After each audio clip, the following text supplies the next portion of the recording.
A fatal accident this afternoon in Bankomo, Central region of the country, kills 3 persons. Cameroon Minister of Transport Ngale Bibehe Jean Ernest was at the accident scene. That was this afternoon. Also in this edition of the primetime newscast on Equinoxe television, ahead of the 2018 presidential election in the country, 2 more politicians who had earlier declared their candidacies back out of the race, while the files of Honorable Joshua Osi have been deposited at the Elecam head office here in the littoral region of Cameroon. Plus, in Kumba, the number of registered voters dropped drastically. Elecam officials in Meme division of the southwest region of the country say that the Anglophone crisis has been an impeding factor.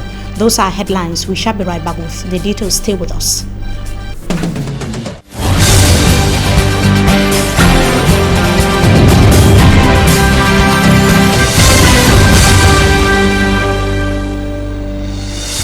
Good evening to you, ladies and gentlemen. We thank you so much for joining us in this edition of the news on Equinoxe television. We begin right on a rather sad note to talk about this fatal road accident which took place just few hours ago along the National Road number 3 along the Douala-Yaoundé highway, precisely in Bankomo. Those are the images of the incident which took place shortly after the downpour of this afternoon. 3 persons are said to have died, several others injured in the incident which occurred this afternoon. An interurban bus tumbled in Bankomo, just situated few kilometers away from Yaoundé. The road was slippery following the downpour. As I indicated, the Transport Minister Masena Ngale Bibehe Jean Ernest went to the scene to take stock of the situation. The incident left many in shock and it equally paralyzed circulation for several hours. We of course will be telling you more on that in our subsequent newscast. Now we take you to Betua of the east region of Cameroon, where dozens of Betua residents went on rampage. That was in the early hours of this morning to protest against power outage. They have been in the dark for close to 1 month now, exactly 3 weeks, but have continued to pay their bills.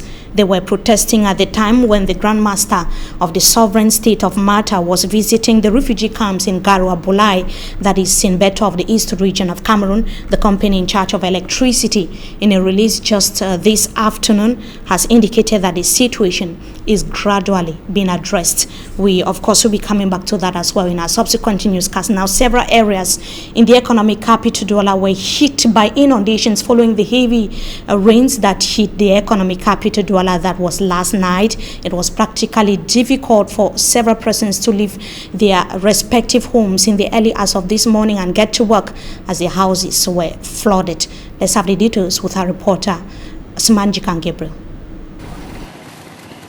We are at the Mabanda neighborhood of the Douala 4 municipality.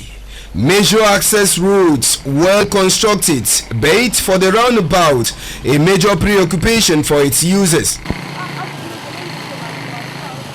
Many have blamed the poor state of this road to the company that constructed it, accusing them of not elevating the road where it ought to have been high, making it very difficult for them. From the Mabanda neighborhood to the east entrance into the town of Douala, precisely at Carrefour Ngodi Bakoko in the village neighborhood of the Douala 3 council area. Here, business persons are forced to sell inside the standing water and movement of persons perturbed because runoff from the heavy downpour has taken hostage of the zone.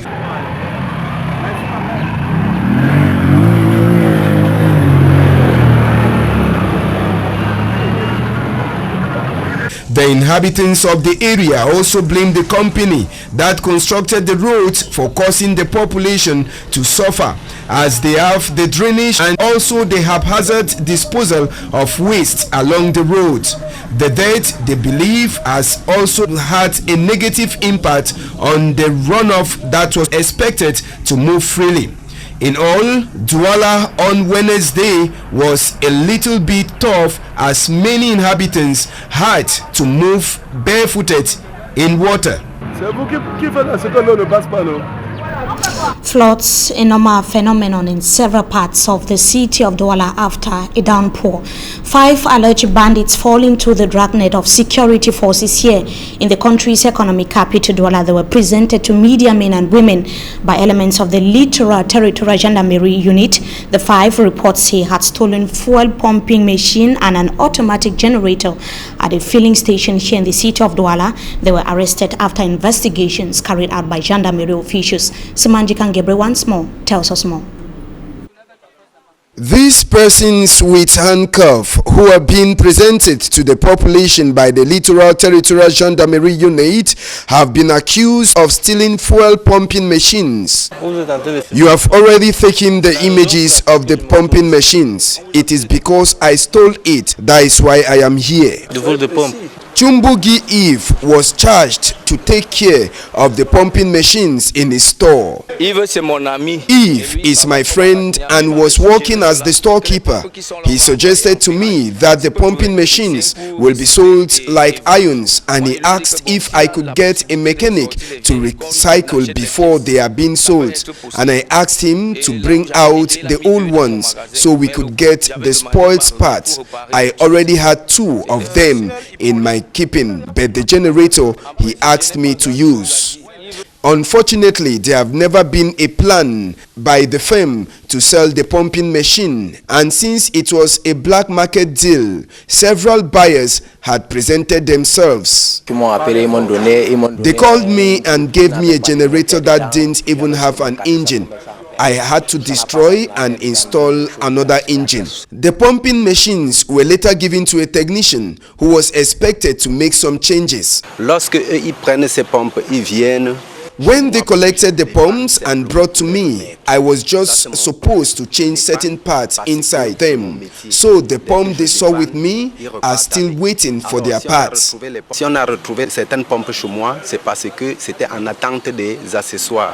of the workers of the firm noticed that the pumping machine were no longer available. It is from there that the forces of law and order were informed, and they later fell on the alleged thieves. The thieves are now helping the forces of law and order in their investigations. And as we said in the start of this edition of the Primetime Newscast on Equinoxe Television, other candidates who declared their intention to run for the 2018 presidential election in Cameroon have simply backed out of the race. The president of Believe in Cameroon, Bernard Njongang, backs out of the race as well. The activist said that he cannot be taking part in an election in a country where 2.6 million Cameroonians from the 4 regions of the country are facing socio-political crisis, unemployment, and their standard of living extremely low. Hilaire Kamga of Ofro Orange has equally said that he would not be taking part in the presidential race in Cameroon this 2018. It should be noted that both politicians had declared their intentions to run for post of president in the country. Was a similar situation yesterday for one of the suspended members of the Manidem political party, Anisset Ekane. Meantime, Chantal Twilo of Debout Le Cameroon has simply deposited his file in the nation's capital, Yaoundé, at the Elecam head office. It is a similar atmosphere here in the country's economic capital, Douala, where dozens of supporters of the principal opposition political party are currently depositing the files of Honorable Joshua Osi, who is the flag bearer of the Social Democratic Front Party. And it should be noted as well that the delegation is being led by the chairman of the Social Democratic Front, Nijon Frundi. We, of course, will be telling you more on that in a subsequent newscast. Now, the number of eligible voters registered on the electoral list in Kumba, southwest region of the country, has dropped drastically. The facts and figures were confirmed by Elecam officials in Meme division of the southwest region of Cameroon recently. Elecam officials have simply attributed the situation to the current Anglophone crisis. Details with Fomi Sanda in the following report. Following the convening of the 2018 presidential polls by the president on October 7, the acting Elecam head in Meme, Bettina Jackson, has urged all stakeholders to put their hands on deck to see a peaceful, smooth and successful organization of the election. All of us should play our part. The political parties, the administration, the security, if we play our part, everybody will be okay. The civil society. Yes, that is the message I will send to the public, that each one of us should play his or her role for us to conduct a peaceful, smooth election. The Meme Elekam boss stated that they are busy with the distribution of voters' cards to potential voters as the convening of polls put an end to the Elekam registration. Bettina Jackson revealed that as a result of the ongoing crisis in the northwest and southwest regions, threat from unknown person on Elekam officials have made the division to only register 1,156 potential voters. Yes, as per the 9th of this July, when the electorate was being convened, Meme division has registered 1,156 potential electors. And with the aspect of cards, we had distributed 1,723 voters' cards. The convening of the presidential election is coming at a time when hundreds of potential voters are living as internally displaced persons in bushes, with several others fleeing to other regions for safety. And on to something else, as sporadic gunshots continue in Kumba of the southwest region of Cameroon, dozens are packing out of town to other safer localities. The senior divisional officer for Meme has, however, assured the population of their safety. According to Tundong Chamberlain, the people should not heed to threats by abandoning their houses. He was speaking to our correspondents in Kumba, Obo Linus and Obetran. Let's hear him in the following excerpt. Population receive, I don't know how to call it, instruction from those boys to leave the houses if to avoid any attack from them. Let me seize this opportunity to reassure the whole population of Meme Division that the state is taking appropriate measure to secure themselves. Those who are doing this kind of thing are those who refuse to work, and they want just to seize their property after they left behind what they have worked since 20, 25 or 35 years. That is the senior divisional officer for Meme Division of the Southwest region of Cameroon, Tundong Chamberlain, was speaking about the situation of fleeing English-speaking Cameroonians from that town. It is a similar situation in Kumbo Boy Division of the Northwest region of Cameroon. Now, we talk about the Tombel Runabout in Lum of the Mongo Division of Cameroon, or rather, the Tombel Runabout that is situated in Lum of the Mongo Division of Cameroon, that has become a center of urban disorder. Traders are stationed on highway with risks of frequent accidents. Our reporter Fomi Armstrong Sander tells us more in the following report. Two traders paid the ultimate price on this road junction few days ago when a truck driver lost control of his vehicle and emptied its content on the traders who were selling along the road. The two died on the spot while another severely wounded was rushed to the hospital. Locals say the accident would have killed so many people if it occurred during the day, a period when most people do business here. If the problem so we been for daytime. If the accident took place during the day, 100 persons would have been killed. It would take like 100 people then, cause more. They're lucky that day. Fortunately, most of the women present on that day went towards a station bus to sell. The number of hawkers in Carrefour Tombel of Lum in the Mongo Division have increased with the presence of so many holiday makers. They say they are aware of the risk and dangers of hawking along the highway. Fear plenty. We are scared because the accident could repeat itself again, but we don't have a choice. We do not know where to go. If we stay at home, our children will die of hunger. Again, they will die hungry. Hawkers on this stretch of the highway in Lum, Mongo Division of the Littoral region revealed that they make much money by selling to travelers along the national road. Hence, they are not ready to leave the road, at least not now. And it is a similar situation in some parts of the country's economic capital, Douala, where hawking on the streets and in markets as means to get revenue for holiday makers is a common practice, especially during this period of the holidays. A good number have said that they are simply preparing for back to school, but how secured is the practice? Our reporter Franklin Mwabe visited the Mbopian Central Markets in the city of Douala now tells us more in the following report. It is the long vacation holiday in Cameroon. It is a period where children get a break from academic activities to engage into extracurricular activities to revamp and refresh their memories. It is also a time when children assist their parents at home, in the farm, and at the market. At the Mbopi Central Market in Douala, children are seen on the streets hawking. Some sell water, others sell balls, some sell fruits, and others assist their parents to sell in market shades. What could be the reason why these children hawk even under precarious conditions? I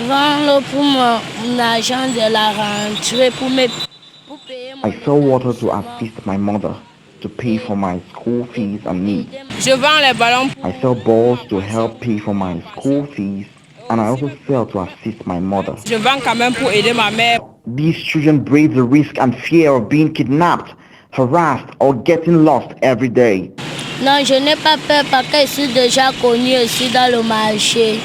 I'm not afraid because I am familiar with this market and I cannot get lost. I stop selling and return home at 4 p.m. I only pass through the road I am familiar with. The road I don't know, I don't take. But I've been given a counterfeit bill before. Despite the risk these children take daily, hawking on the streets, the return fluctuates depending on the business atmosphere of that day. When business is good, I sell 4,000 francs. Other times I manage to sell 3,000 francs, which is good for me. I can sell more than 6,000 francs depending on how much of the product I take to the market for that day. In view of all these, parents are called upon to devise legal and self-improvement means to keep their children occupied during the holidays. And on this day, exactly 1 century ago, a model in democracy within the African continent, Nelson Mandela, was born. He passed on 5 years ago, but his legacies and values have never been forgotten. On this Nelson Mandela Day, we take a look at a man who preached peace and reconciliation even in the face of adversities. Details in this report. You can never have an impact on society if you have not changed yourself. And one of the most important weapons in changing yourself is to recognize that peace, people everywhere in the world want peace. Some of the powerful declarations which Nelson Mandela is remembered for.